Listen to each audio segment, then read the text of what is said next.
Hello everyone and welcome back to another video from Apps Academy. In this video, I'm going to show you how to change your password on Snapchat. So let's get started right away. First of all, open up the Snapchat application on your device and log into your account if you haven't done so already using your credentials. After you are logged into your account, you will be taken into the home page from which, if you wish to change your password, tap on your profile icon at the top left corner. Then from your profile page, tap on the gear icon at the top right. Now from the settings page, you will find the password tab. Go ahead and tap on password and you will be asked to enter your current password first.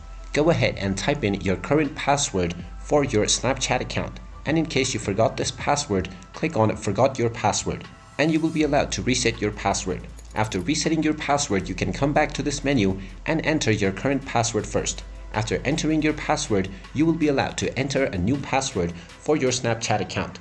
Just enter your desired new password and confirm your password by typing it once again or entering the verification code sent to your email.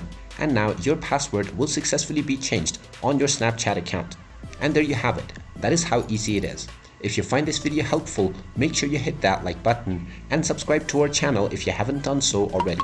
Also ring that notification bell to never miss another update from us. Thank you for watching and I will see you again in the next video.